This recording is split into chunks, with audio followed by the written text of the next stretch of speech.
Welcome to my presentation on the Australian supermarket oligopoly. We'll focus on what's the effect of this particular oligopoly on the consumer. This is a video clip for the presentation. Let's start with the current market overview of the Australian supermarket industry. The overall industry is worth $139 billion per annum. The compound annual growth rate is 1.2%, showing year-on-year growth. We can see that Coles and Woolworths combined have 67% market share. And when a market has few competitors like this, it can be referred to as an oligopoly. Other chains such as IGA and Aldi have been gaining market share over the last couple of years. However, to combat this, the supermarket giants are focusing on customer experiences such as free fruit for children, loyalty programs, and home delivery. One of the key characteristics of an oligopoly are the high barriers to entry and exit. When it is difficult for other firms to enter the market, it allows the current firm to dominate and control. This was recently seen by the European supermarket giant Kaufland. Kaufland tried to enter the Australian market and after investing $500 million, had to pull out. Economists have suggested that the reason behind Kaufland's decision was due to the scarcity of land availability and a lack of distribution networks. The Herfindahl-Hirschman Index is a measure of market concentration and used to determine how competitive a market is. It is calculated by squaring the market share of each firm competing in a market and then adding the resulting numbers. It can range from close to 0 to 10,000. As a general rule, an index score of greater than 2,500 is considered highly concentrated. Using the market share statistics from the previous slide, the Herfindahl-Hirschman index score here is 2,626, indicating a highly concentrated market, which usually indicates high prices. As a highly concentrated market and oligopoly, there is significant interdependence between the two supermarket giants. Coles and Woolworths must have strategic pricing interactions to ensure maximum profit. These interactions can be explained by game theory. The table on the right shows these interactions. If Woolworths increase their price and Coles maintain their price, consumers will just shop at Coles and Woolworths' revenue will decrease. The same works vice versa. Now, if both firms increase their price, they will both moderately increase profit, but they risk the other firm dropping the price. Lastly, if both firms maintain price, then revenue will remain the same.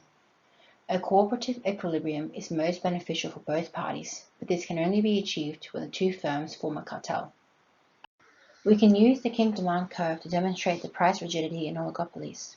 Here we have price on the y-axis, quantity on the x-axis, and the kink demand curve at price P1. If either firm increase their price to P2, we can see that the quantity demanded significantly decreases at Q2. This is because the curve here is elastic. Consumers will just go to the other supermarkets if they keep prices low.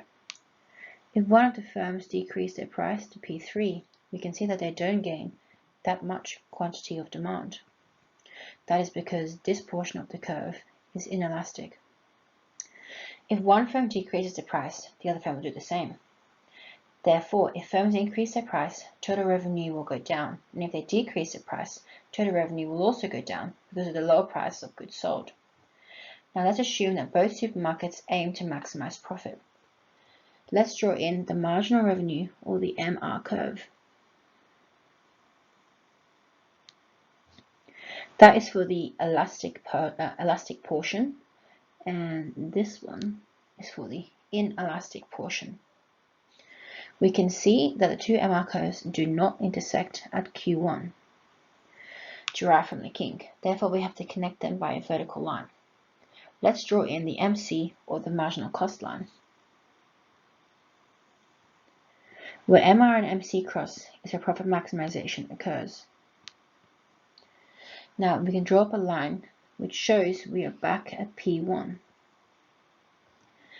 This shows that firms competing in an oligopoly don't need to change price because the profit maximizing price will always be P1. However, the goal of any firm isn't always to only focus on profit. Often they also want to increase market share, which can be done through price wars. Coles and Woolworths both offer weekly specials. By offering such lower prices, consumers benefit by paying less for a good, which increases purchasing power and increases consumer surplus. So how does the oligopoly affect the consumer? Prices remain high due to a lack of competition as a result of the high market concentration. Both firms also use game theory as pricing strategies. The King demand curve shows that decreasing the price reduces total revenue due to the inelasticity of demand, and supermarkets really have no incentives to lower price. The high barriers of entry makes it unlikely that other competitors will change the landscape anytime soon. And lastly, the consumer can benefit from the weekly specials offered by the supermarkets as part of their price wars, causing a consumer surplus. Thank you for listening to my presentation.